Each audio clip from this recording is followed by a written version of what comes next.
Yes, sir.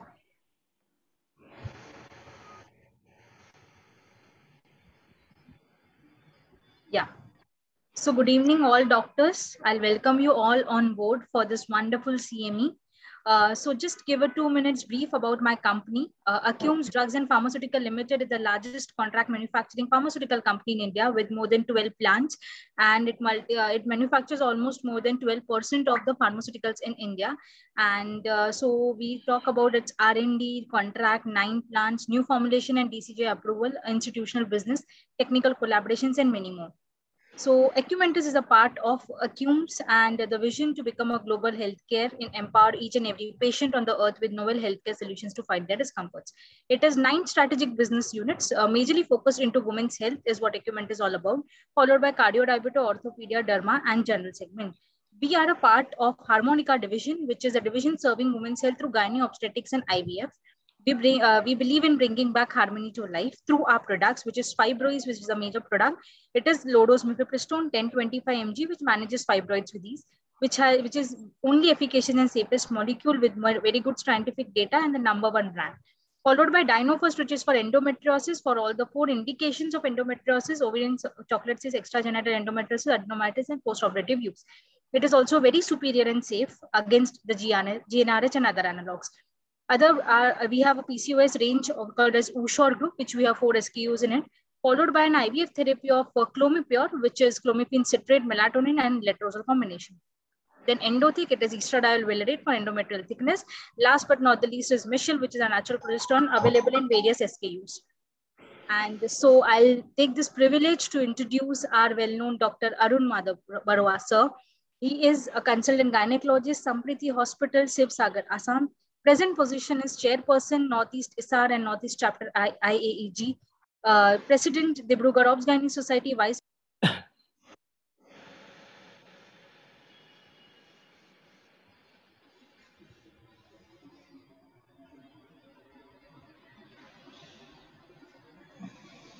Khushbu is muted, I think.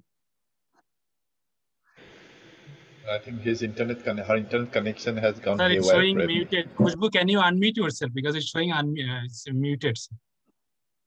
But her slides are also not being projected, no? So okay, something must have gone wrong. Anyway, if I nothing think, happens, sir, you we'll can start. Yes, that's the best way we can start. Sorry, sir. Can you hear me? Can you hear me? Yes, yes. I'm really sorry I got disconnected, sir. Just give me a minute back, please. Please go ahead. I'll just request you not to read my CV again because everybody knows me quite well, and that's fine, and we'll go into the program directly. No issue, sir. So thank you, Dr. Arun Madhav, sir, for being on board with us, and we hand over to you the session. Okay. So let me share my slide. Sure, sir. Yeah. At the outset, I must thank everyone for joining this evening for an academic session on a topic which is very close to every gynecologist. And a subject that I have decided to share with everyone is no more surgery for uterine fibroids. But when I say so, probably I might contradict myself because I am the chairperson of the Northeast IAGE, and IAGE survives mostly on endometriosis and myomas. But having said so again, we need to be so judicial, and justification must always remain when we should operate or when we should not operate. So there are regions, and we must get down to the region what is best for our women, and let us discuss what is best for our women. So obviously we are going to talk about mifepristone because that is the molecule of the day now. And when we are talking of no more surgeries, I do not mean that we will not perform surgery at all, but obviously there are more medical treatment both for endometriosis and for fibroid than it was few years ago. So why do we have to treat fibroid? Obviously, the symptoms have to be heavy menstrual bleeding, causing her some amount of discomfort and impairing her day-to-day. Some sort of bulky symptoms like abdominal protrusion, bowel and bladder dysfunction due to compression symptoms, reproductive dysfunctions like infertility or even recurrent pregnancy loss, and very rarely there could be pain which could be a menstrual or non-menstrual. So these are the four broad groups that really compels us for a treatment for any woman or a girl to be included for treatment profile for fibroids. Let us dissect it a little further. Uterine fibroids, as you all know, this is a benign tumor and the percentages vary from 40 to even 60%, and we, the Indians, also have a very large prevalence, but we all know the black people have more prevalence, and that's why it's quite common even in our country. The government data also supports the world data and the subcontinental data, so that is why fibroid remains the bread and butter almost for every gynecological surgeon. We all have seen this, and we must know to classify fibroids based on one classification. And once we start doing that, I think the people, our patients, will also understand when they move from one doctor to the other, and that really unifies and standardizes the way of treatment that we are planning for them, whether they are in this part or that part of the country. And we all need to really plan that we'll always classify fibroids based on the international classification only.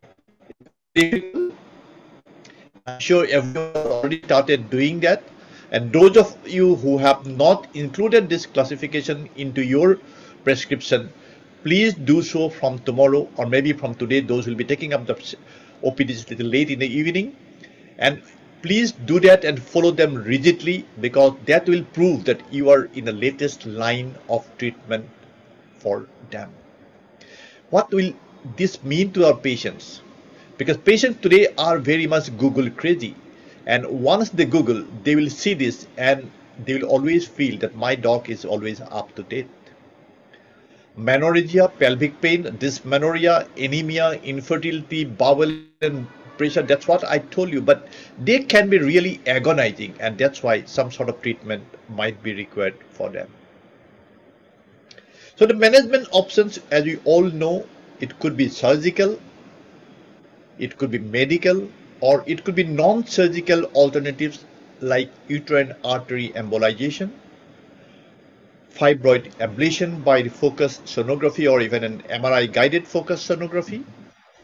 But what we are here to discuss is mostly on the medical options, and the medical options that we have in our hand are also in plenty.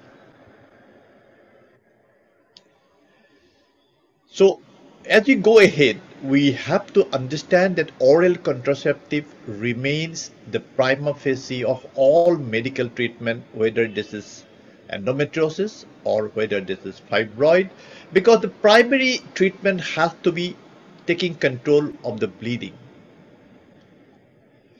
At the same time, we also have to understand the limitations of existing medical therapy, because as I said, we are using oral contraceptives, basically the hormonal therapy.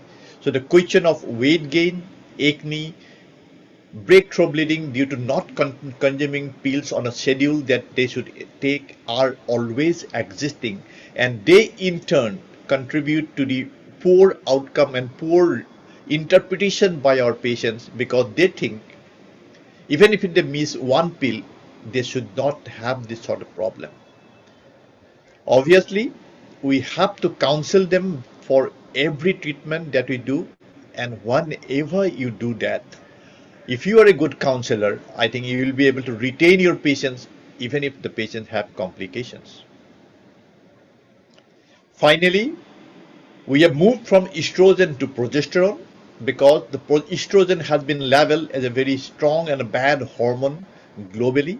So whenever our women hear something about estrogen, they will always roll back and say no, no, no, no, no.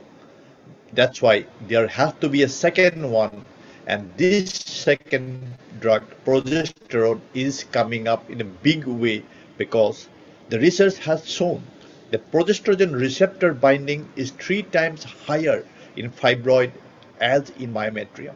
So when we have a drug, when we have a molecule which is working at the receptor level, I'm sure the estrogen receptor expression on uterine cell is inhibited by the progesterone receptor pathway.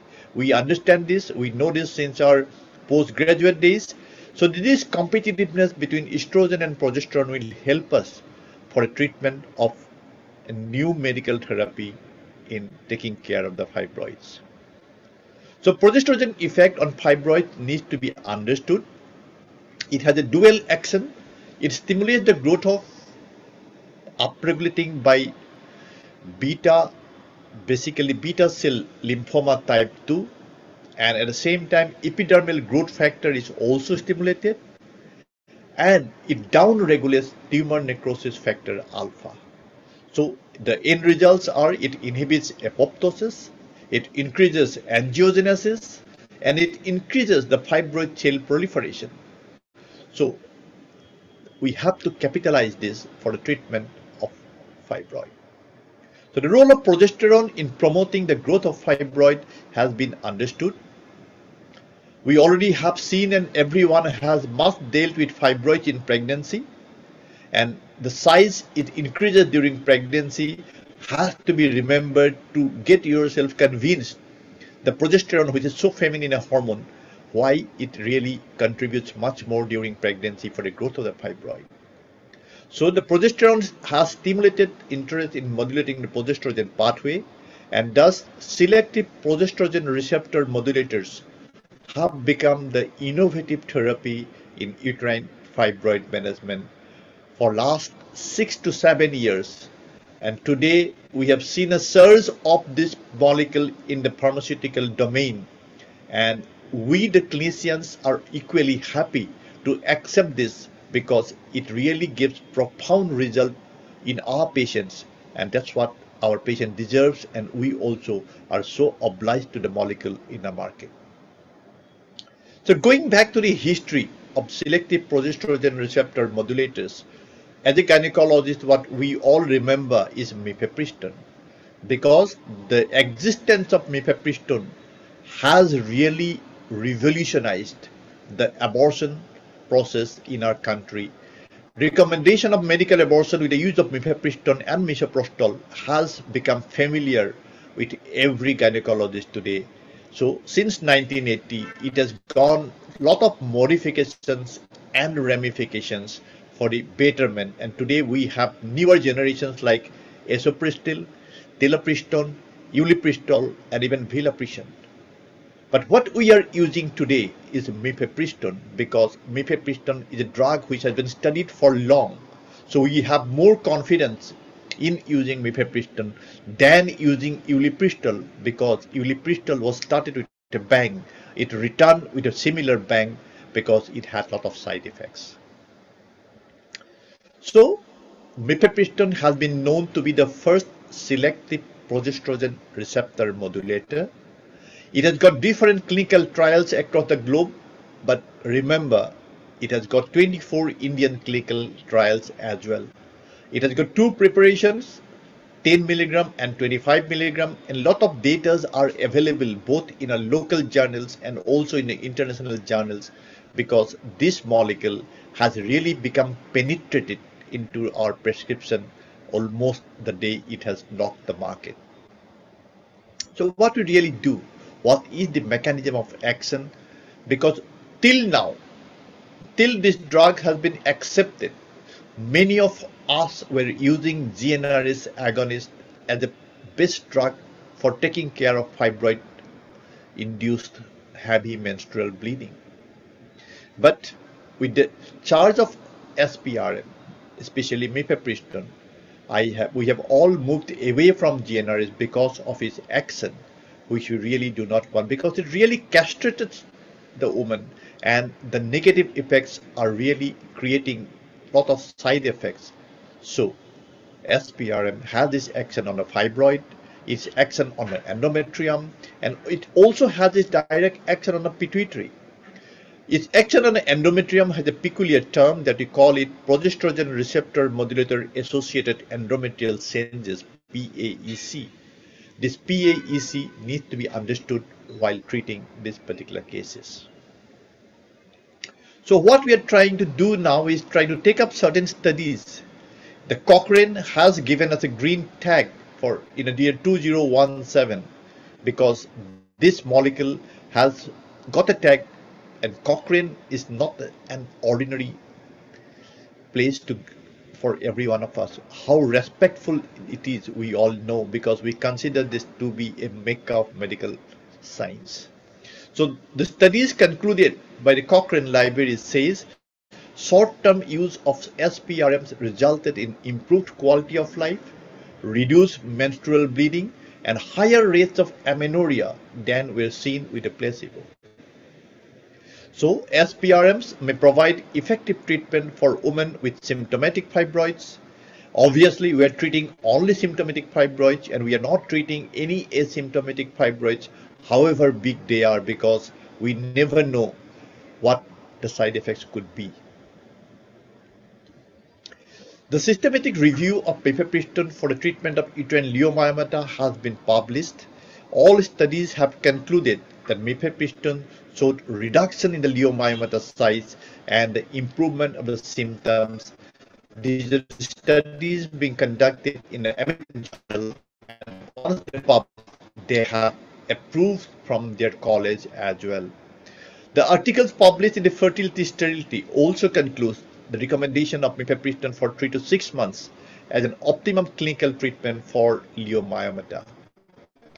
So the clinical trials are available in a global network, and if we want to dissect down this data, there are too many, and I'm sure every one of you must have gone through this at some point of your time to get yourself more convinced that mifepristone today has got an unquestionable acceptance amongst everyone from east to west and north to south. So what are the guidelines from the textbook recommendations?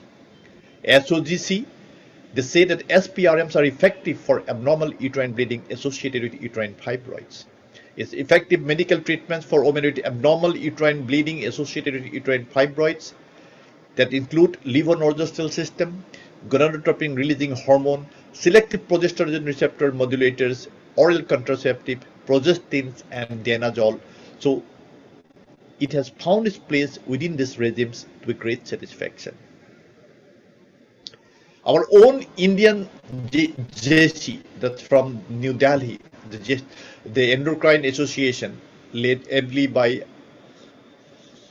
Alka Triplani, they have also proved that non-medical options of low-dose mifepristone are currently available, though at that point of time it was not available, but they were recommending because the Gynae Endocrine Society has taken up studies in and around Delhi based from All India Institute of Delhi, and the recommendation strongly in favors of mifepristone. So what are the Indian clinical evidences?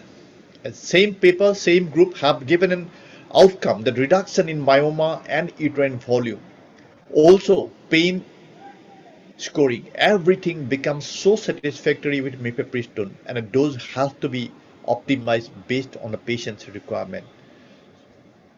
Similarly, we have multiple presentations being available in the Indian data, and everyone has a recommendation that mifepristone can be a reasonable choice, especially in perimenopausal women in whom the biomass would regress after menopause, and unmarried patients who want to avoid surgery. So today we are moving away from surgery. And why we are moving away from surgery? Because we never know the etiology of fibroid. So how many times we are going to operate on these particular patients? So when we have an option of medical therapy, why do we really have to perform surgery for which there could be a need of recurrent surgery, and ultimately the patient will have a bad not feeling about the surgeons? So always prefer mifepristone as a first line of treatment to take care of the symptoms, because this has been studied multiple times in our context, and follow-up patients with appropriate regime have given us right satisfaction, and we should not have any doubt about its efficacy. The clinical trials of mifepristone versus GnRH agonist are also very effective. Mifepristone is better tolerated than GnRH agonist and lesser recurrence rate with mifepristone compared to GnRH agonist group. But this again needs to be documented because there are studies to prove itself that if we stop mifepristone before 6 months, there is a tendency of recurrence early. So our own data need to be published, they need to be dissected, they need to be further subdivided into subgroups to find out which particular doses for what duration would really optimize up to what size of myoma, because this is the need of the hour as of now. So as we move on, the data and the publications are always existing. We all have to read this because this is a paper that has come up from the southern part of the country, from Tamil Nadu, where also they accepted mifepristone as their modality of treatment for treating myomas.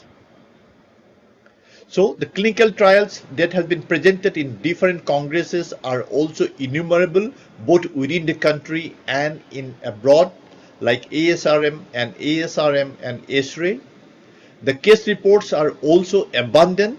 The conclusion says that for patients who are at high risk, unwilling for surgery, mifepristone can be considered as a safe alternative, and undoubtedly you can prescribe them for 3 months without any problem, and I'm sure you will never get dissatisfied with the success of this particular molecule. How long to continue is a dilemma as of now, but we can safely continue for 6 months. As more papers are published by every one of us into the literature, we'll conclude on that particular query how long this is to be continued. But as of now, the efficacy of the molecule remains unquestionable, be it within the country or be it outside the country. Thank you so much. With this small presentation, I am opening this subject for further discussion to all of you, and it's my job now to introduce one of our very respectable colleague from the Northeast, who has singularly taken the responsibility in the state of Sikkim, and he has become a known face again across the gynecological arena. He is the professor of OBGYN in the Sikkim Manipal Institute of Medical Sciences, Gangtok. We have seen him growing from a small lad into a perfect human being with full of knowledge. He is into the governing council of ICOG. He has presented scientific papers, more than 60 in number, in indexed international journals. To his accolade, he has Foxy Fusar Award of 2017, Foxy IAC Sun International Traveling Fellowship in 2017, and I think I can continue to speak about Hafizur. And those of you who are yet to know about his caliber, I think you need to be with him to appreciate how perfect and good human being he is. So Hafizur, now the onus is on you to take the panel forward. At the end of your panel, we'll take up the questions from the delegates, because I'm sure there'll be a lot of doubts for them for accepting a new molecule. So floor is yours, Hafizur, henceforth. Thank you so much for accepting our request. Yeah, good evening, everyone. Thank you, Arun Madhav Barua sir, for so many kind words and some extra words. So I am thankful that is all of your guidance, and you always help me, and in the many time I try to do my best in whatever the way I get my opportunity. So I thank you so much. We have got a galaxy of panelists, experts. I know all of them are experts, and all of them are my seniors. I am very much, I know it's going to be a format which is we are going to actually discuss as well as going to some experience from everyone. as Arun Barua sir said, so it is like we are fine-tuning amongst ourselves and considering the theme of the topic. So it's not like that big fibroids or knee surgery we are not today to discuss. So we have got our first panelist, Dr. Iona Barthakur, madam. She was the General Secretary of Guwahati Obstetrics and Gynecological Society and presently head of the Department of Ayusundra Super Specialty Hospital. And I know Ayanaba from my postgraduate days. I know always her. I have seen in Guwahati. So I welcome Ayanaba. And next slide, please, Khushbu.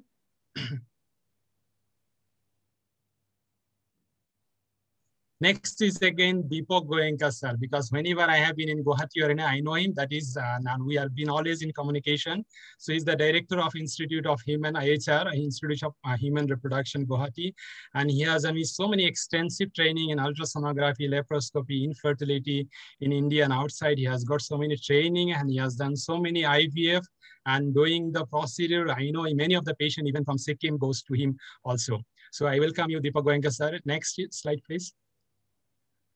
So another promising person I always look after is Dr. Alok Dev. He's a consultant gynecologist and laparoscopic surgeon in Woodland Hospital at Shillong.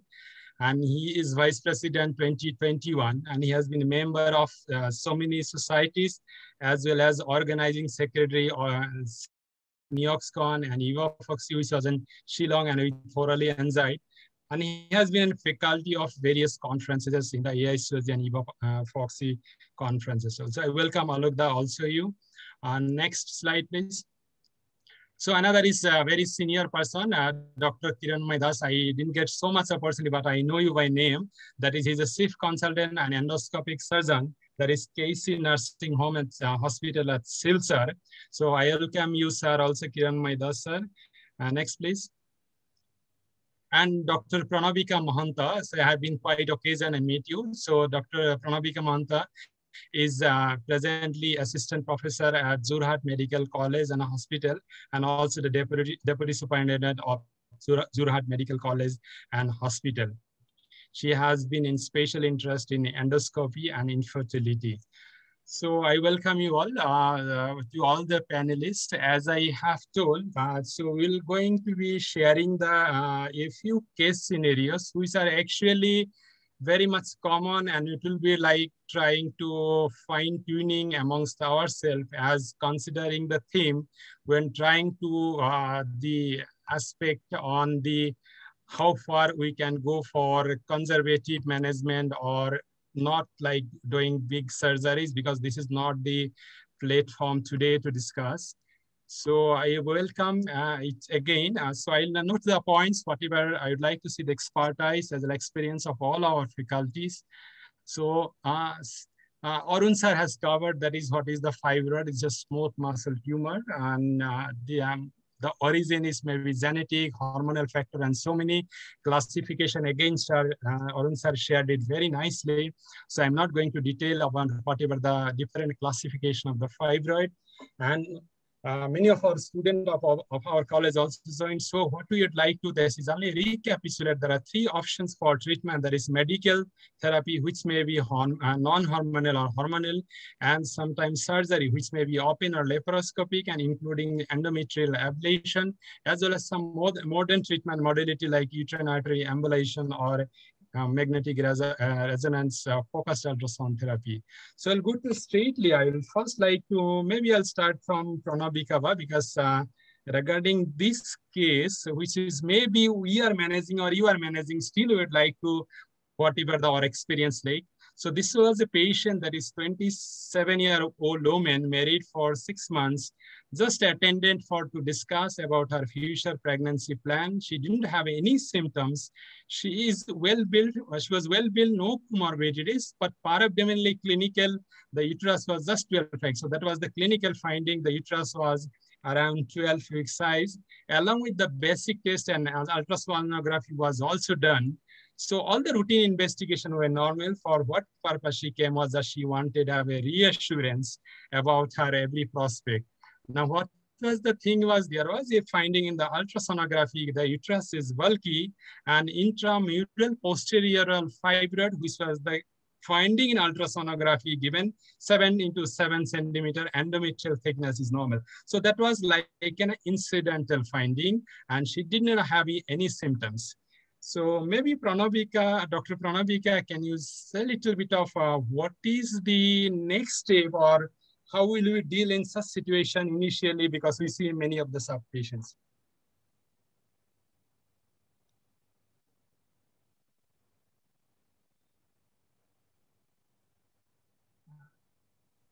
Dr. Pranabika Mahanta is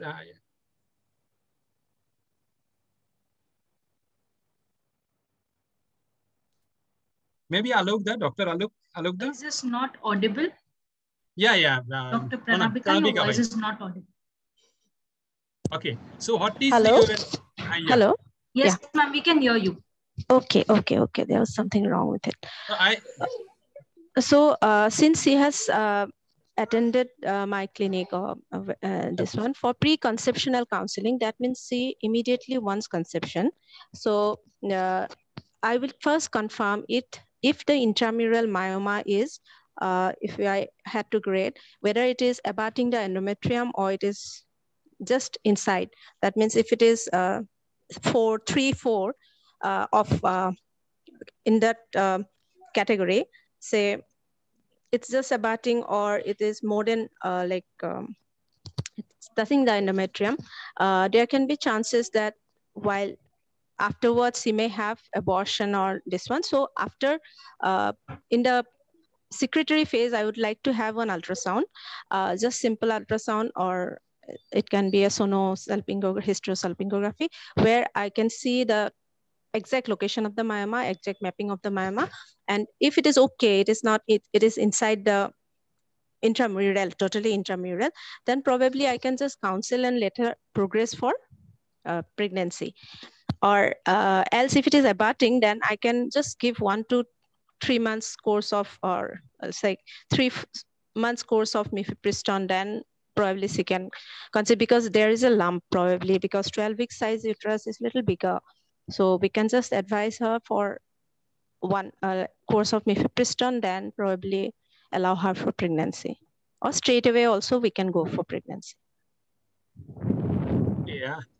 Maybe Kiranmay Das sir would like to add anything, or like, because the counseling is many of the patient, this patient was very much worried that is regarding this fibroid as well as regarding the pregnancy. Anything you would like to sir add, or anything you have any opinion on this?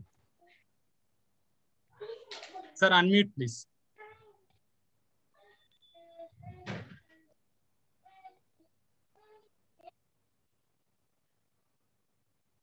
Am I audible now? Yes, sir, please. Good evening to everybody. The fibroid is something, I'm a clinician for almost last 30 years. I'm in practice. And it is something close to my heart. And I just want to share, because I'm lucky, and I was with Arun to have our PG under the Royal Gynecologist, Dr. B.P. Chaliha.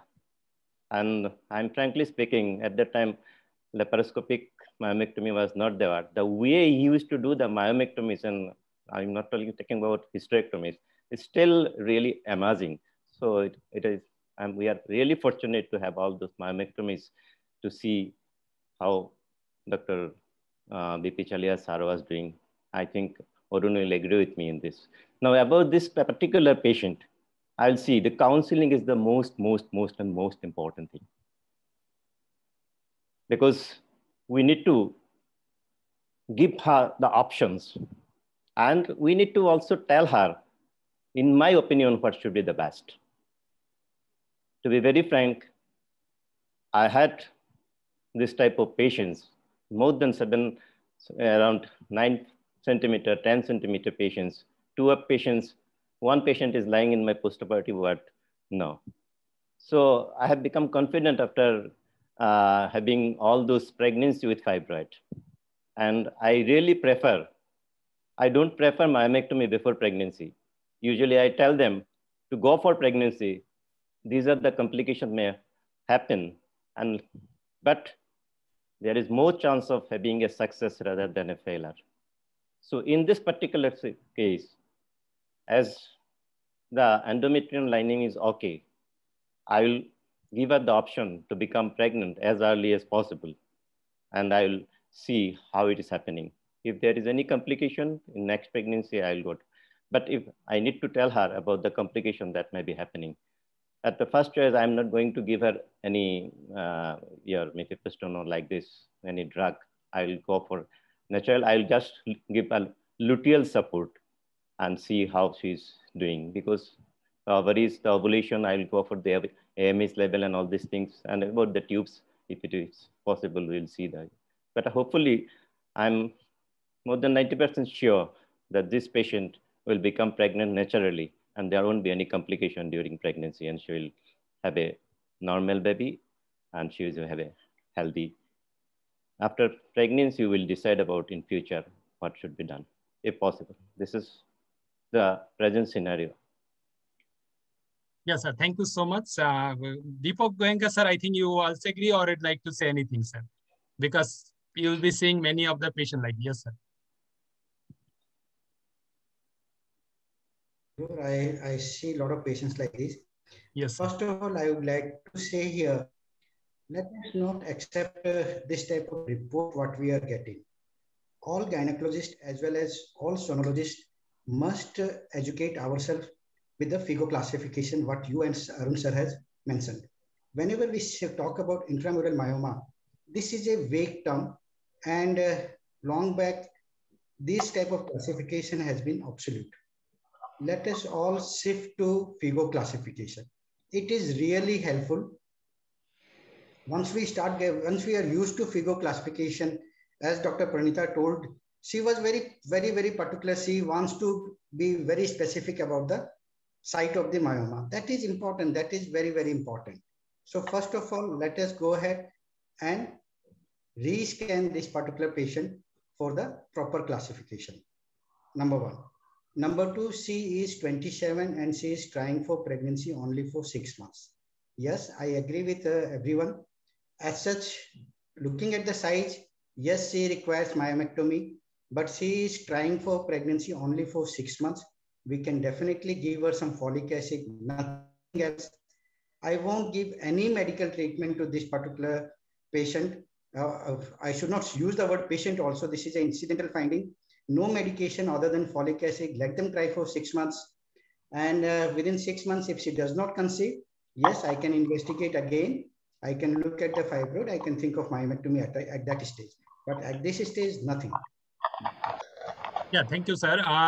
Actually, as you said, we would like to be classification like that, but many of our ultrasound are done by radiologists, and that consistently they are going to mention that by that way.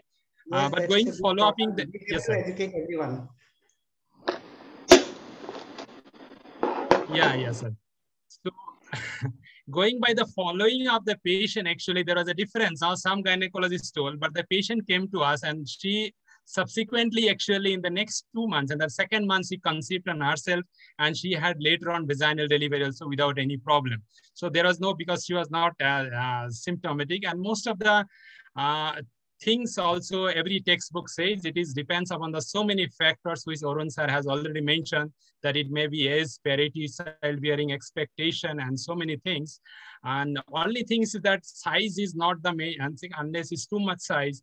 And also most of the places or the guidelines, they don't specifically mention about the myoma size in centimeter like that. But this is an Foxy expert opinion which was there, which they say that only if it is a more than 14 week size, then you may consider if there is some effect or anything is like that, then it may be considered for surgery. Otherwise, nothing has been mentioned on what is the size or the, it is entirely depend considering on the so many findings. So the points we can note from is there, yes, if the patient like this coming without any symptoms, we can reassure, and they can go for trying for pregnancy if there is no symptomatic patients. So obviously the definitive treatment, as it depends upon on the so many factors considering the patient's wish, the fertility and the expertise. So So symptomatic uterine fibroids may be treated on the both way, but whatever the way is there, only if it is symptomatic, then it can be treated. So the second case scenario actually is again unmarried, but she agreed that she's sexually active, presented with progressively increasing heavy menstrual bleeding from the last 6 months. Again, hemoglobin report, it is 8.7 gram percentage. So I'd like to maybe take this from Alok, the Dr. Alok Dev.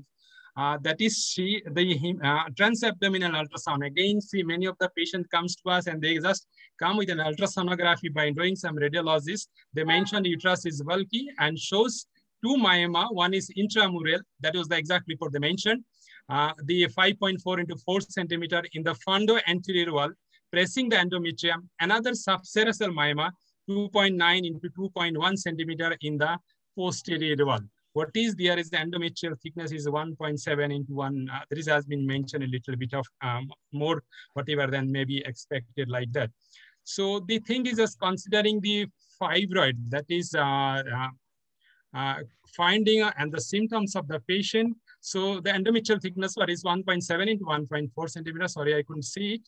So while we are going through this, so what is additional maybe, because as we say, the ultrasonography was done by a radiologist and it was the preliminary investigation done with an ultrasonography along with the hemoglobin. So what additional investigation, Alukda, maybe we'd like to do from our point or whenever considering the facilities is there?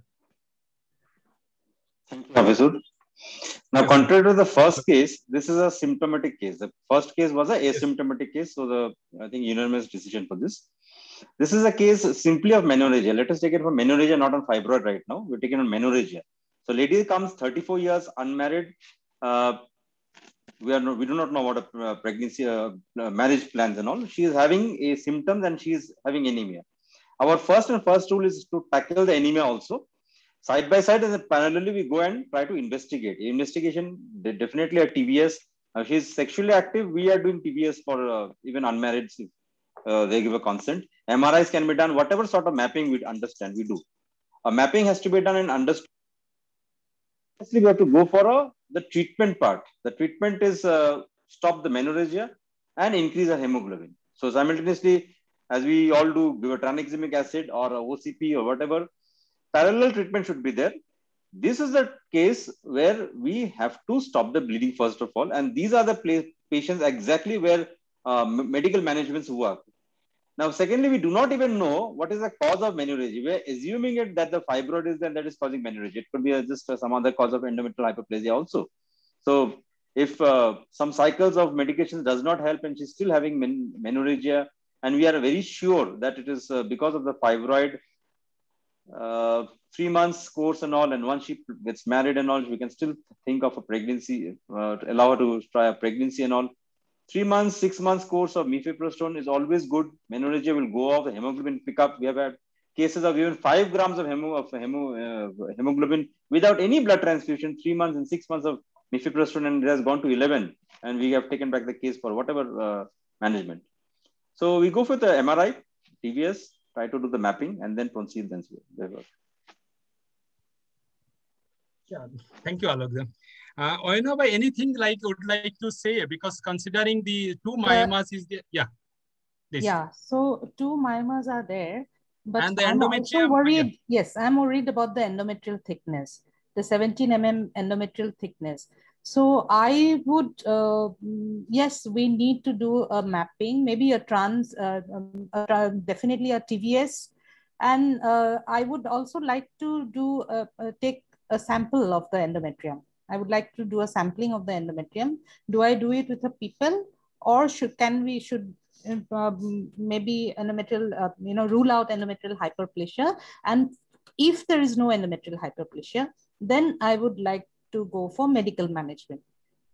Medical management, 3 months, 6 months of medical management, could be oral contraceptive pills, could be even LNG-IUS. Why not LNG-IUS? She is sexually active. It is not a very big uterus, and if she's not married, so she may not have plans to have for pregnancy immediately. So LNG-IUS will control the bleeding. very fast and for a longer period. And of course, correction of anemia, like Alok said, you need correction of anemia, stop the bleeding immediately, and for long-term management of heavy menstrual bleeding, some form of hormonal treatment or mifepristone, some form of medical management, either hormonal contraception, combined oral contraceptive pills, or LNG-IUS, or mifepristone. That will be the second line, I think. But I would like to rule out endometrial hyperplasia before starting her on hormonal treatment. Yeah, thank you, Ainaba. I think that's the one point you have told, that is the endometrium we need to be, because as Alok said, we need to find out the cause of menorrhagia, because if there is some, maybe another submucous fibroid or some polyp is also maybe there, because many times you will also agree, sometimes we do hysteroscopy and we see some finding or incidental finding even is there in the polyp, is there patient, those are having menorrhagia. So initially it was not mentioned.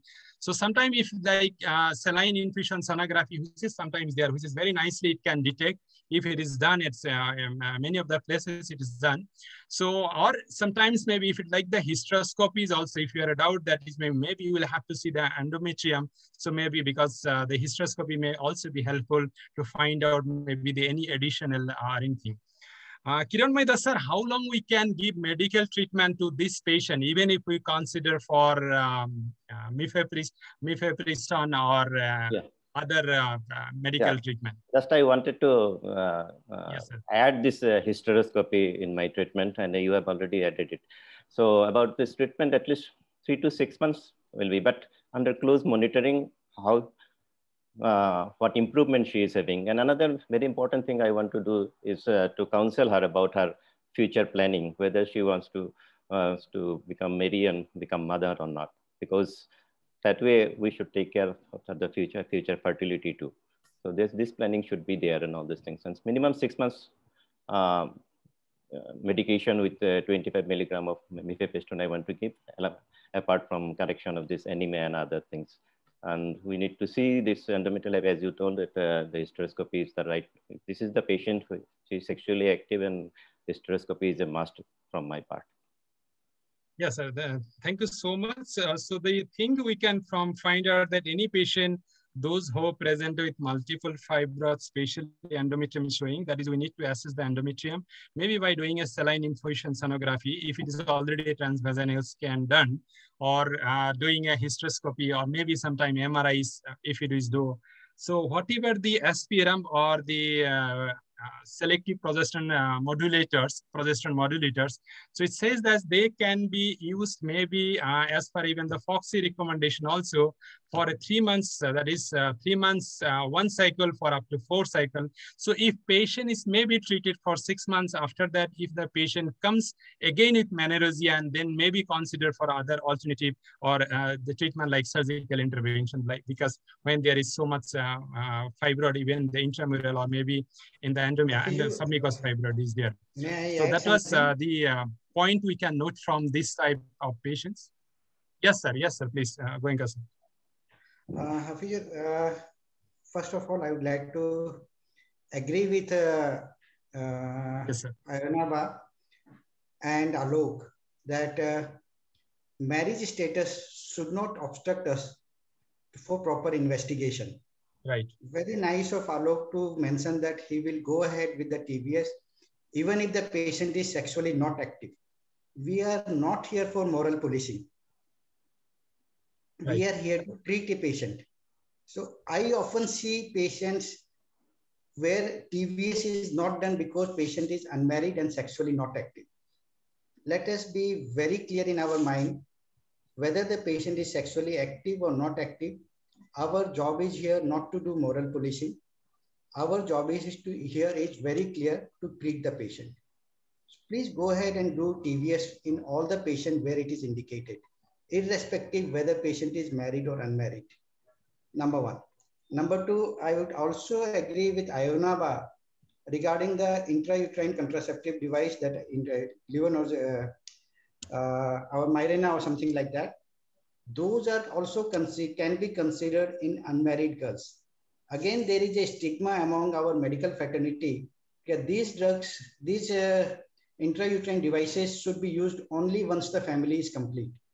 That stigma should be removed. These can be used even in unmarried girl.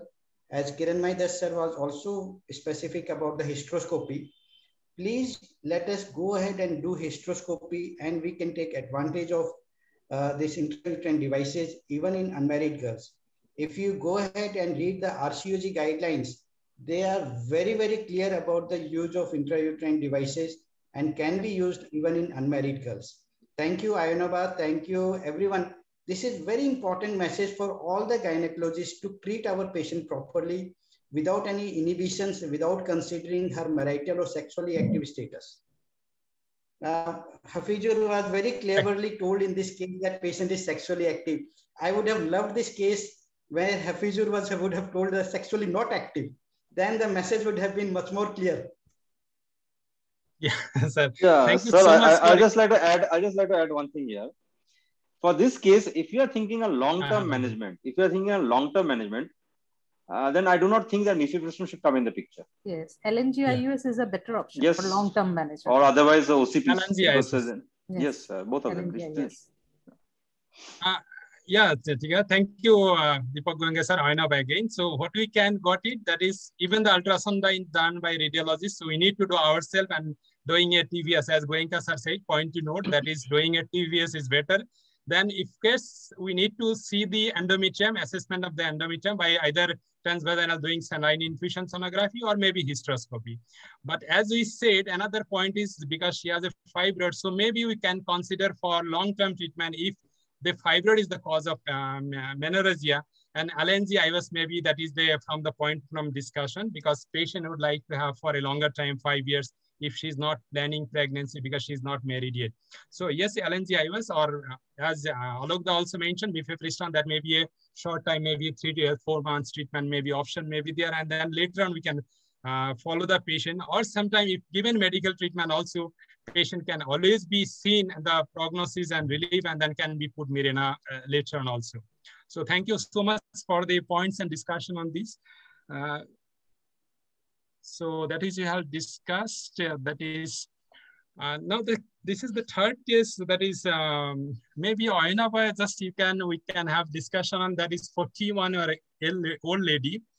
That is most of the investigation was done because she's any one of her faculties related wife. So she's average build with no comorbidities. That is failed to conceive from last 4 years. That is they had been trying and not able to conceive. And the investigation among everything was normal. Even the AMH was also mentioned 1.4 at 41 years age. So the ultrasonography that was just mentioned. Ultrasonography that is mentioned, that is there is a 2 centimeter into 2 centimeter fundal fibrin near the right condyle. So that has been the ultrasonography was because radiologist by only because that has been communicated. This was the fundal near the right condyle.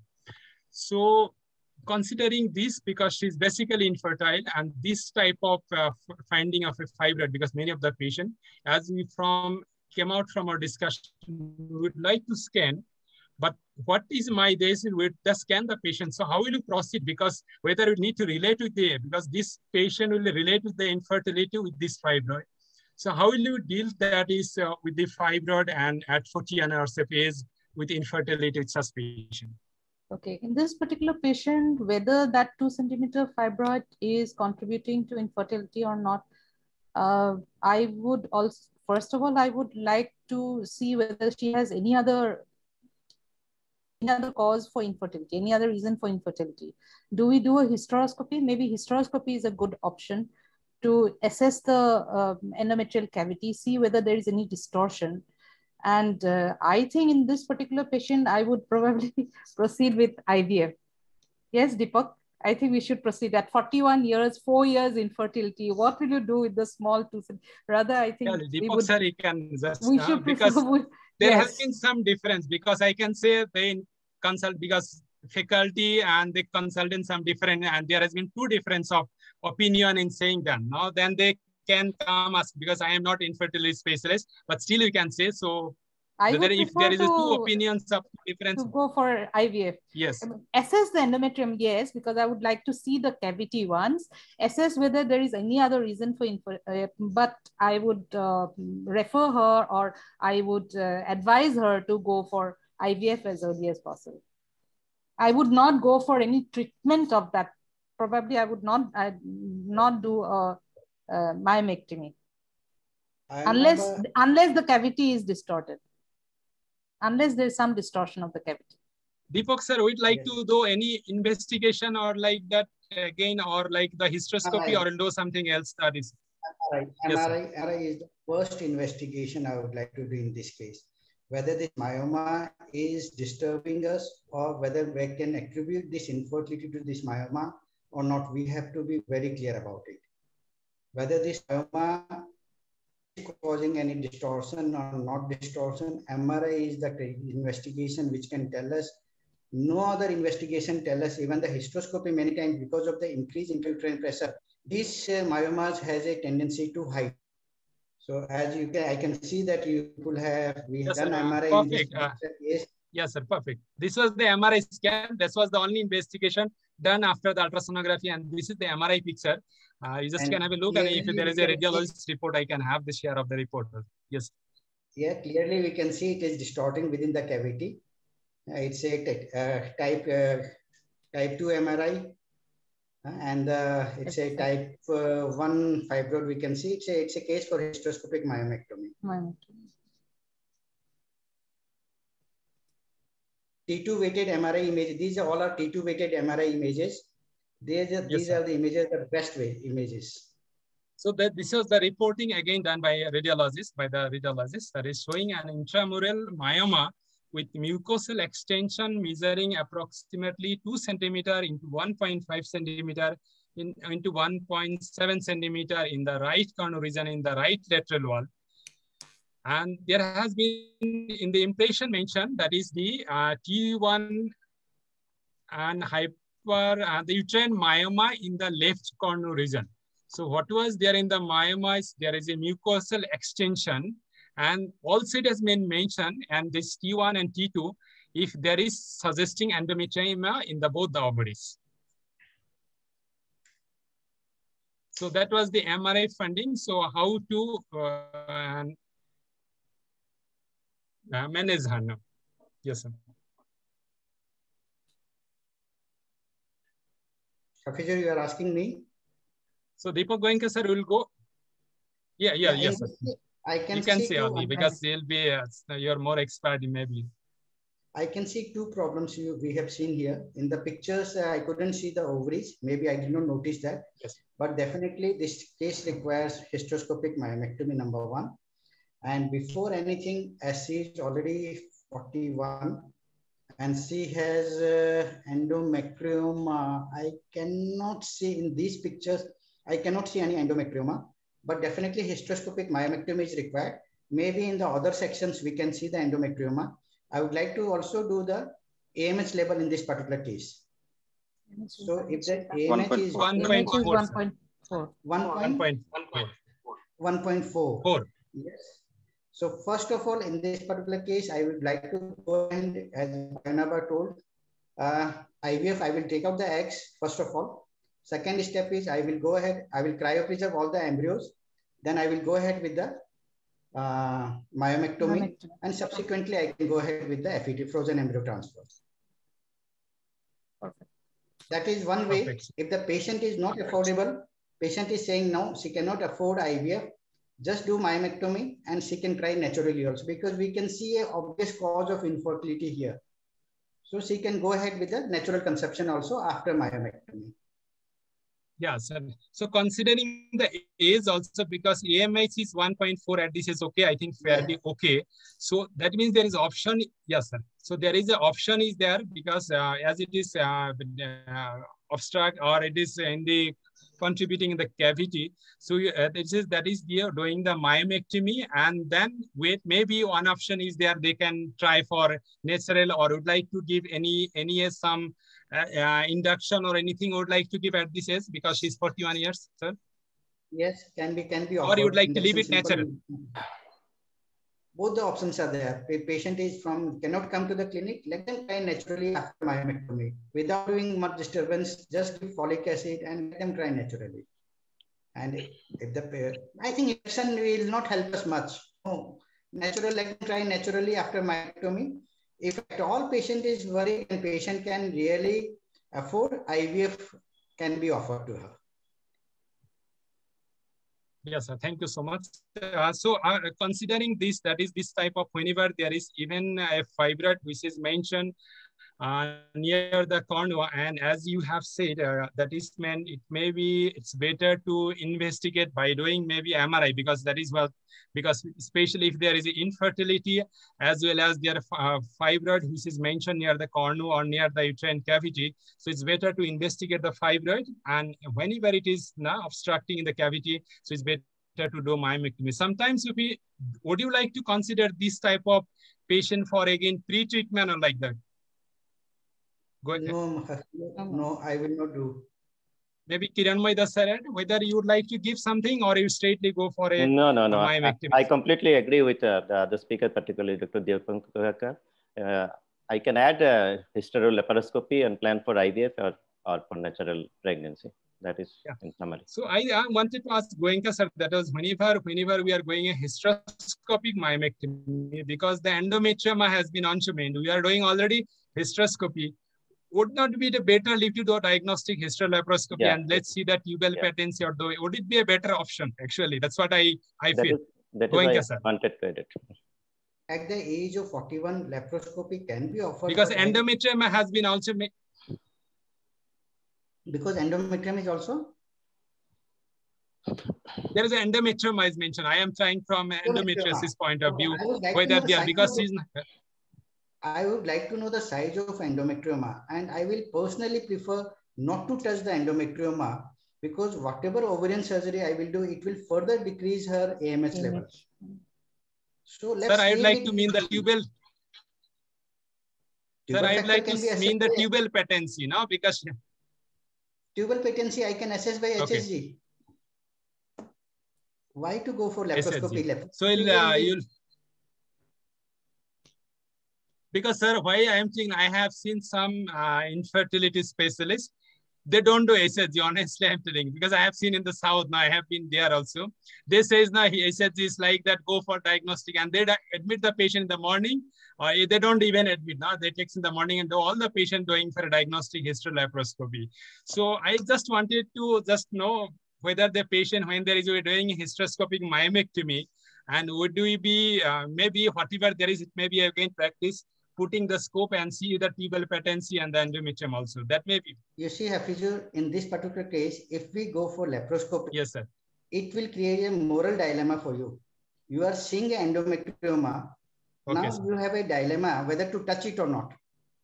If you touch it, you are decreasing her AMH. If you are not touching it, you are creating an incomplete treatment. So why to create problem for yourself? Better not to go for laparoscopy at all. Okay. So thank you so much. So what we can get to it, that is, man, we need to do hysteroscopic myomectomy. And the one option is that if the AMH is normal, I mean, even at 41, patient can be left for nasal conception. That is number one option. Second is we can give some fertility, that is induction method. And third, other is the IVF is also option there. Thank you so much for all of your input for this patient. So this was the one that is just one, because not too much guidelines are there. There is no controversy whenever the fibroid is also asymptomatic, but the woman is infertile. So infertile woman, and those women undergoing ART who have demonstrated submucous fibroid. So if we need to go patient for either infertility is there, or if going for assisted method, treatment method of the ART or IVF, so she need to be going to, there is no controversy on that. She need hysteroscopic myomectomy. There is no place of medical treatment. There is no role of medical treatment for whenever the patient is trying for medical management of fibroids, delays effort to conceive, and is not recommended. So in this patient, there is role is not there. So it is the hysteroscopic myomectomy. So it's again to bring that is, it is not always the size, but it is the problem which is creating to the woman, and we need to consider from that point and manage the woman accordingly. So this is the case 4 actually. Again, we see this was a patient, 43-year-old lady. She had already 2 children, average build with no comorbidities. So there was a history of lap cholecystectomy, lap myomectomy, and open ovarian cystectomy. So she had already open operations. Now presented with cyclic heavy menstrual bleeding. Hemoglobin is 9.0 gram percentage, and thyroid and other blood tests were within normal limit. Was it found to be there? She initially, once she had already a myomectomy several years back, now this ultrasound showing again another ultrasound showing again the report by radiologist. There is a fundal myoma, which is 5 centimeter into 5 centimeter, is well outlined the endometrium. Now she wants to avoid any further surgery because she's fed up with so many surgeries. So she wants to avoid the surgery. That means she has already given her choice that I don't want to have surgery. So what options we can have? Maybe Dr. Pranavika, I just can add, that is, what are the way we need to do, or would you like to evaluate the patient any further? Yes. Hello, am I audible? Yeah, please. Yeah. Casey is 43 years old. The actual treatment would have been surgery, hysterectomy, but that would have been the definitive treatment for her, because whatever we do, there can be recurrence. But here what would be the best thing is, first symptomatic, since he has heavy menstrual bleeding, so we'll give tranexamic acid, then we can start on mifepristone. And if it is possible, although we don't have that facility, uterine artery embolization, for probably this would have been a better option for her if it is available, because one shot she will be okay.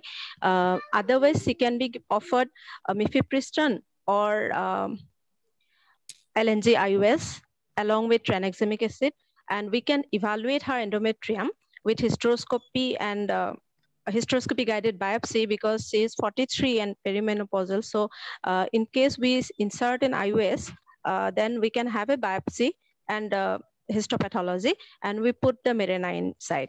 Or else we can continue with mifepristone, but how long she will continue? Because she's 43, she will be having her menses till 55, like that. So we cannot stop her menses so long. So for her, I think either IUS or uterine artery embolization or ablation, maybe. I don't have those options here. So this 3 can be the better option for her. Look, if we can exclude. Yeah, look, you have any, I would like to any choice or like that, because if we see that this type of patient, when they say now we don't want to maybe do surgery, at least for the moment, they are not ready for surgery. Yeah, fibroids to gynecologists are like murmurs to a cardiologist. The moment we hear a murmur, we think that something is wrong and we start evaluating. And see, she's having a fibroid. She has had surgeries earlier. Right now, our idea is 43 years, she's having menorrhagia. So tackle the anemia, find out the cause of menorrhagia. One of the causes of menorrhagia could be, it is an assumption, it could be the fibroid, not necessarily. So first of all, we tackle the menorrhagia. Not necessary that what we have been talking like in college times, that anyone with 40 plus go for a DNC, not necessarily. If this could be just pre-menopausal also, we have to have this idea. We can think correctly, as Dr. Pranavika has said, that go for an endometrial sampling also. Then, if there is no CA and things, we can follow up. Mifepristone here, we have to think a long term. We have to think a long term again, because just 3 months and 6 months, we are getting a short recipe. Probably these are the cases where uterine artery embolization is good if you have the facilities. Mirena is extremely good. Just progesterones for 2-3 cycles can take care for some months. And we can avoid a surgery, yes. The last surgery, if at all, will be a hysterectomy. If we want to avoid it, yes, 3 years, 4 years, we can drag with easily with Mirena, and she attains menopause, and we have come across that time. So I think that was the management. Yeah, thank you so much. Oyanaba, would you like to consider LNG IUS for this patient also, like you consider for other patient? This patient is actually perfect for LNGIUS because it'll be there for the next 5 years, and like Alok said, she'll probably become menopausal after that, right? So his sampling of the endometrium and then put in a LNGIUS for 5 years and reassess after 5 years. The other thing is, of course, uterine artery embolization.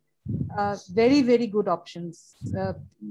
Radiologists in Guwahati have started doing. It's not that there are a couple of interventional radiologists who have started doing. So once this is more easily available, it's a very, very good option. And the third, I think, can we consider GnRH agonists also? If this is not possible, if these are not acceptable, can we also consider GnRH agonists?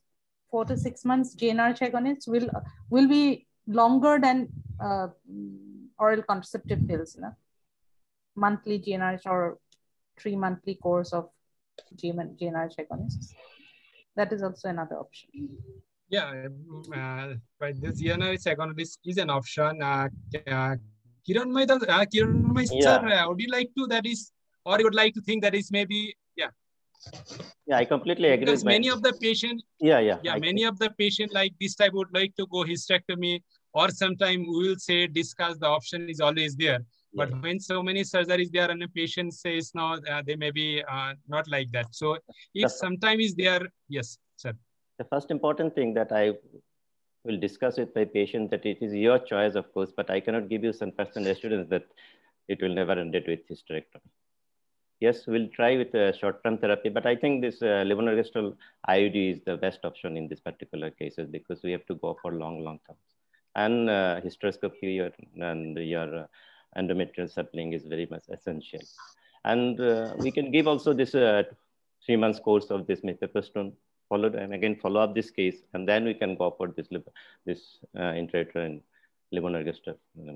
So all this depends, close follow-up, close observation, and monitoring the case with short-term medical therapy. And I definitely think this uterine embolization will be the right choice. But present scenario, practically, the levonorgestrel IUD will be the best option for her. And before that, we can try for 3 to 6 months with this mifepristone. Thank you so much. Goenka sir, just I would like to know in the last, because as everyone agreed, that is LNGIUS is a very good option, and we discussed with the patient. So what I would like to know, sometime before doing LNGIUS, do we need a hysteroscopy as some? Yes, sir. I agree. Intrauterine device is the best option for before simultaneously, when we are putting this, we can simultaneously do a hysteroscopy, endometrial sampling, and device insertion can be done. All the things can be done simultaneously. Just want to add one thing. In 97, 98, when we were doing our post-graduation, we were talking about the intrauterine devices. This levonorgestrel intrauterine devices are good enough for 7 years. And I think in 2002 or something, the company came up and told it is not 7 years, but it is for 5 years. 5 years. As Ayanaba just now told. And 2 months back, they have again revised. These devices can be left behind for 6 years, not 5 years. They have increased for one more year. So that's a good thing for patient. So rest everything I think already covered. 2 good options for her, embolization or intrauterine device. Both the things are good option. Devices are easily available everywhere. Yes, sir. Embolization has a limitation that availability is a challenge now.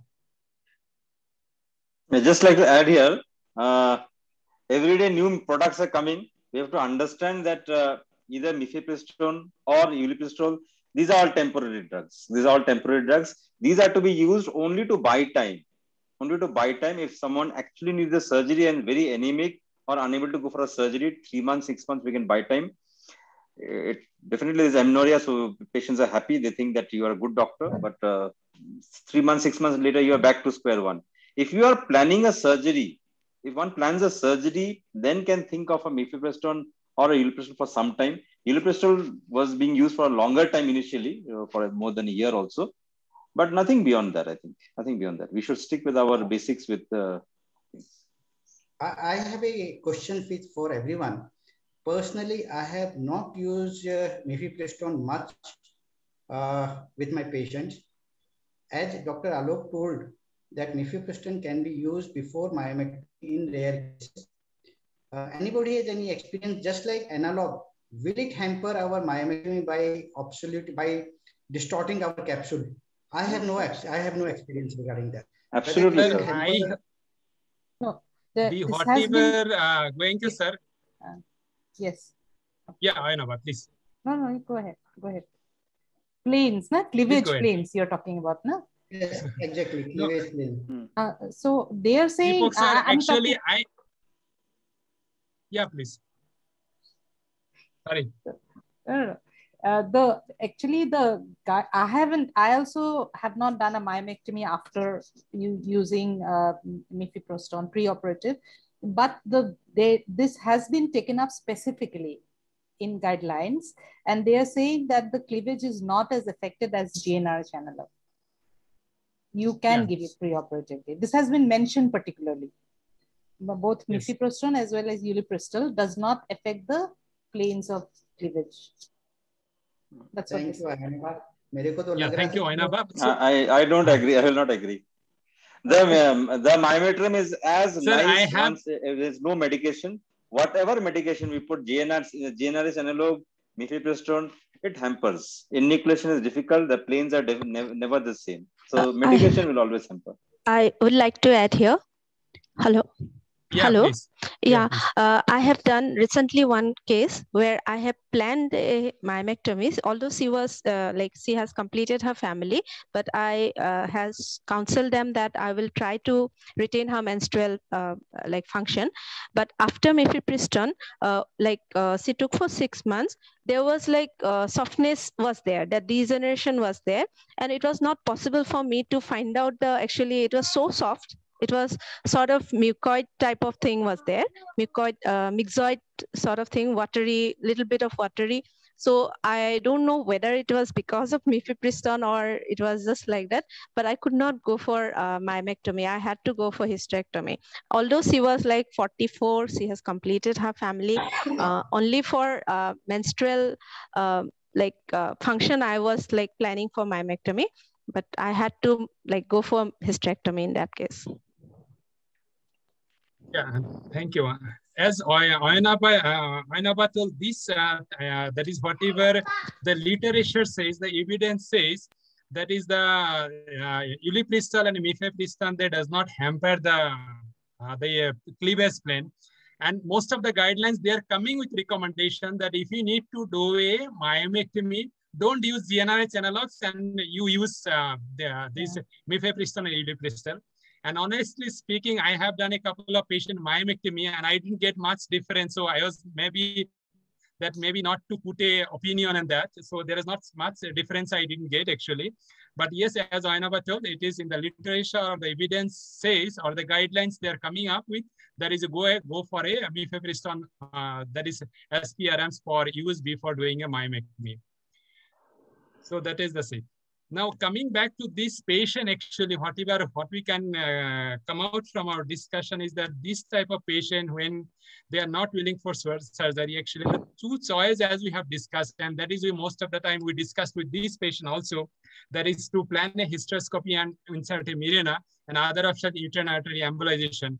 Now, for this patient, we discussed for both the option, when Dr. Gorky Mehdi was with us, we did this patient for a uterine artery embolization, and we had a follow-up of patient after 3 years. So she was by 46, she had a menopause, and she was very happy with the outcome. And they have to really appreciate for uterine artery embolization that they did not have never the problem with this patient. So as we discussed, yes, the Mirena, which or LNGIUS, some form of breakthrough bleeding or irregular periods, that sometimes patient complains. But uterine artery embolization also has a little bit of its effects or that need to be discussed with the patient. But when the facility is there, maybe both the option can be discussed, and whichever the patient opts for. Our patient, this patient, they opted for uterine artery embolization. And that times we had the facility when Dr. Gorky Mehdi was there. So we are successfully in this treating this patient. Now I'd like to just, we had some discussion maybe for everyone, even Goenka sir and everyone. Initially we had discussed that is, if you do a myomectomy, sometimes some patient, they don't want hysterectomy in Sikkim with some patient. So how far we would like to, if we go for a laparoscopic myomectomy, we do maybe a one CT. Suppose for this patient, would you like to go for a, suppose some patient wants myomectomy. So when or what will be our the explanation or discussion with the patient? Yes, definitely. Deepak sir, that is because that is when, sir, if I want to mean doing another myomectomy. Yes. First of all, we have to understand that she has already undergone 3 surgeries. The cholecystectomy, yes, it is not going to disturb us. Laparoscopy myomectomy, yes, it will cause some adhesion possible. Second thing is open cystectomy. Yes, it will definitely cause adhesions. So we have to be prepared for adhesion, and we have to counsel the patient that I will personally counsel the patient. Yes, I will go ahead with the myomectomy. Myomectomies are always my first choice. Hysterectomy is always my second choice. So laparoscopic myomectomy, I will start, number 1. Number 2, in writing, I will give her, I may require to open the case. Personally, I know that if I am not able to do any case laparoscopically, I will not be able to do that case laparotomy also. I know myself, my limitations and my capacities, I know. If I can do any surgery by laparoscopy, then only I will be able to do laparotomy also. So this patient may require laparotomy if I am not able to do by laparoscopy. Second thing, patient may also require hysterectomy. These are the 2 things I have to keep the patient ready, prepared for those 2 things, laparotomy and hysterectomy. So if myomectomy, which in this particular case, I don't think she will require anything. That intrauterine devices will work wonderfully in this case. But if I have to go for myomectomy, yes, it will be laparoscopically with the consent of laparotomy and hysterectomy in writing. And ovaries, I will preserve. Yes, sir. Thank you so much. I think because I brought, yes, sir. So because this question I brought to, because I had been to Germany, and I have seen the many of the patient, and some of the patient in Sikkim also, they once the doctor, I don't want to go for hysterectomy because this might cause later on. And when I went in Germany, that is, I have seen the many, they goes for a 3rd time, 4th time myomectomy at the age of 44 years also, and they does laparoscopic myomectomy because they patient anything, their thing is that they don't want that is to be tumor or anything is there, they want to be taken out.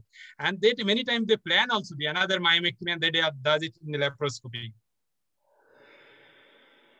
Yeah, and the other points I would like to mention that which actually Ainava initially told, the girl which was the unmarried or girl, that is whenever we do plan for a hysteroscopy. So that has also been seen, that is it has not been given a consideration whether sexually active or not while doing or deciding for doing a hysteroscopy. So anytime they see a fibroid or doing a laparoscopic myomectomy, they put the scope and they always make sure that they see the endometrium with the hysteroscope. So that may be again, do you like to say, Kiran Moisar, that is you do sometime doing myomectomy, see the hysteroscopy, the endometrium also. I think that should be like also, rather than doing only myomectomy, we need to also put the hysteroscope and see the myometrium also, the endometrium. Exactly. Also. Yes, definitely. Yeah. So thank you so much for this. I think we are running out of time. So whatever we have there, that is medical management of fibroid, that is Arun Barua sir has covered it very nicely. That is whatever the options are coming. But again, Dr. Alok there mentioned, these are like time buying, and you can give for some time. So you'll have to plan, keep your plan in there forward this. So whatever this Foxy expert opinion is that is the effective in reducing bleeding, fibroid volume, and improving the anemia. So that may be whatever they said, a single course of 3 months can be used pre-operatively for delaying surgery for up to 4 consecutive courses may be used as medical therapy. So then later on, whatever you can decide your next course of action. Now again, here is that GnRH analogs, which was came out in between. that is the prior to hysteroscopic myomectomy and hysterectomy. So this has mentioned hysteroscopic myomectomy and hysterectomy. Now they have mentioned whenever you go for a conventional and laparoscopic myomectomy, GnRH is not recommended. That the obvious reason, the plan which we mentioned and Oinava has mentioned, that is in the guidelines has come. They have mentioned that is you can better use the mifepristone or those because they does not disturb the plans. So if you are going for a hysteroscopic myomectomy or you would like in hysterectomy, maybe a GnRH analogs, that is maybe even the Foxy expert opinion says, but when you are going for a laparoscopic myomectomy, maybe GnRH analog is not a good option whatever. Now, regarding the aromatase inhibitors, there is insufficient evidence. So LNG-IUS, it's when the cavity is not disturbing, so there is not much difference in the opinion on the recommendation which was there previously also. So LNG-IUS can be used in women with intramural myoma who do not desire pregnancy, number one. Second, who wants contraception and it is not recommended when the cavity is distorted. So that is the recommendation we know. Now, whatever we have mentioned, that is there, that is oral contraceptives, so say they don't reduce fibroid size as well as the antifibrinolytic drugs. So they are only like for giving some symptomatic relief, that is antifibrinolytics, oral contraceptive pills, as well as NSAIDs. So they are not going to reduce the volume too much, but only giving the symptomatic treatment or the improving the menorrhagia only. So this medical treatment has been the drawbacks we have discussed, whatever the OCPs we have just mentioned, that is there is the size, there are not so much difference, and LNG-IUS, that is there is some disturbance or maybe disturbance in the period, so it may be irregular bleeding. So GnRH analogs we have just discussed whatever the recommendation says. So whatever there we had been mentioned by Arun Barua sir, that is SPRMs. So this is the nice guideline says, right, whenever the size of fibroid is there, but considering that is when the size is less than 3 centimeter, they say LNG-IUS or symptomatic treatment that like giving antifibrinolytics and combined oral contraceptive pills. When the size is more than 3 centimeter, they say you can use these SPRMs up to a total of 20 months. That is what the maximum has been mentioned. And if the patient is not recovered from this, whatever initial treatment is given, so we can go for a definitive, like whatever the surgical option or other option we have mentioned.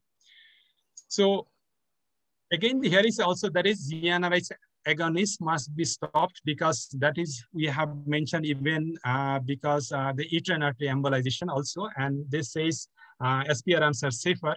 So the reason may be same, whatever we have discussed. So I'm thankful so much for all of your expert opinions, and I have learned many things. I am sure that all the audience, they have also learned many of the things.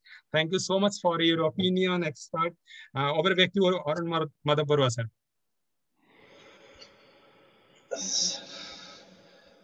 Happy, I'll just request you to share off. Yeah. Thank you, everyone. I think it was a great discussion, and we all have become learned, to be honest, because smaller things, smaller discussion, smaller experiences makes you perfect at the end of the day. No two similar cases are similar, so you have to individualize. And when you have to individualize, this discussions really matters most. And you remember that we discussed this thing in a panel, and that really we like to replicate to our patients in toto. But before I wind up, I like to have few observations of the panel. At the outmost, it was an excellent discussion.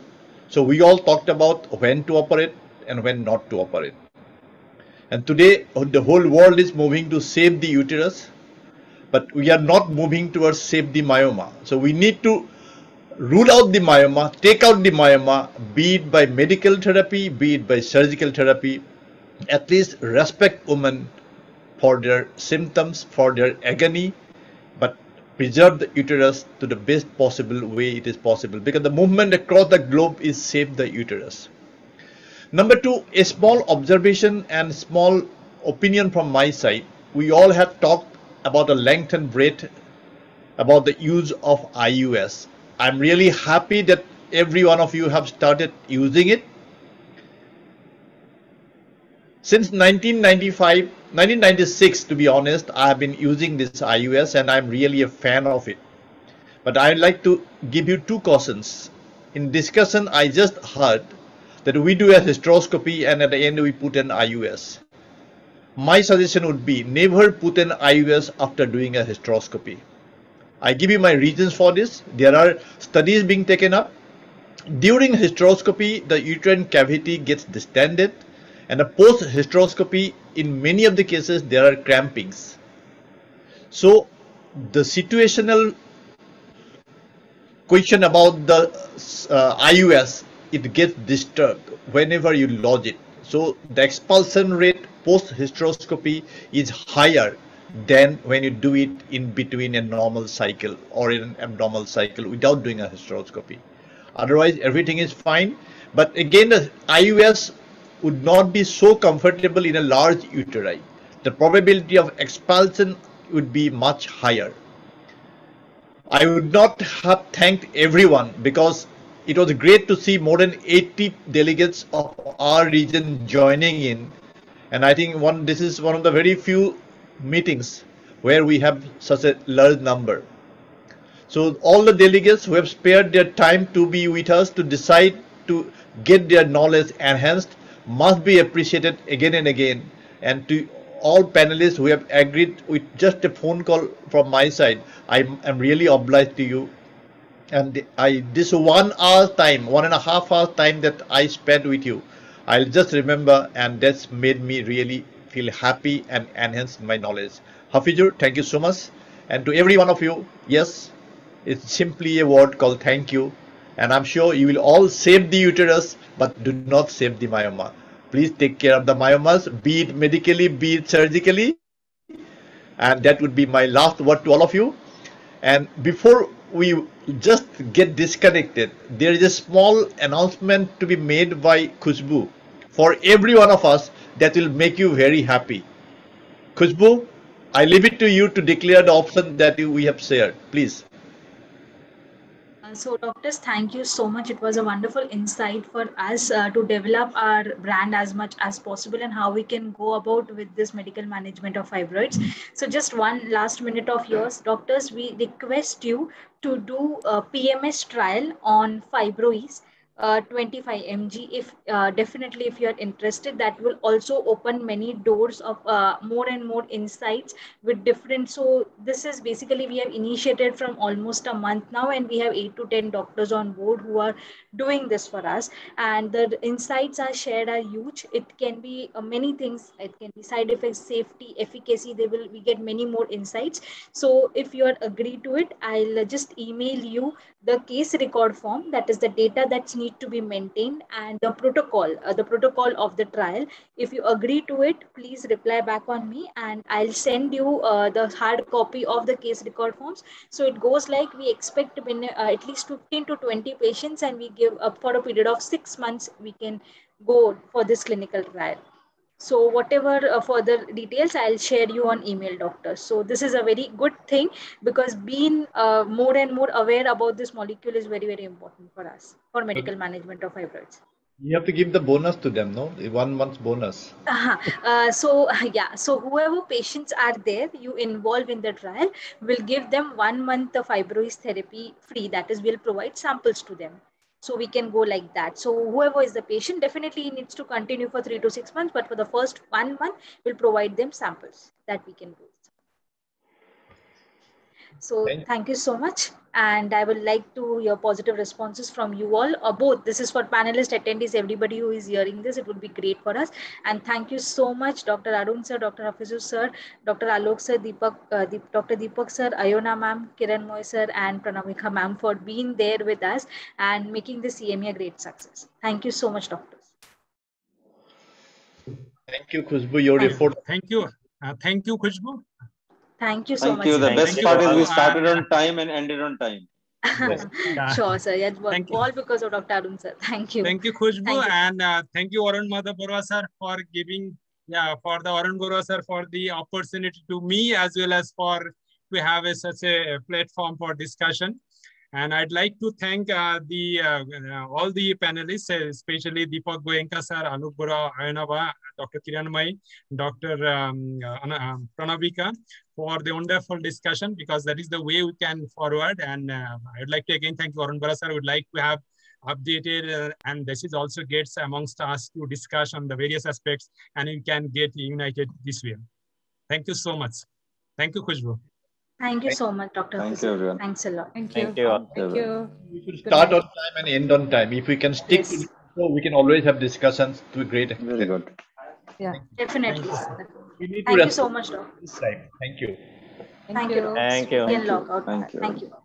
And for those of you who are interested in Foxy, Santa Madam is waiting for you for President and Secretary's meeting. She has been ringing me up. You have to join. Anyway, thank you and good night to everyone. Thank you.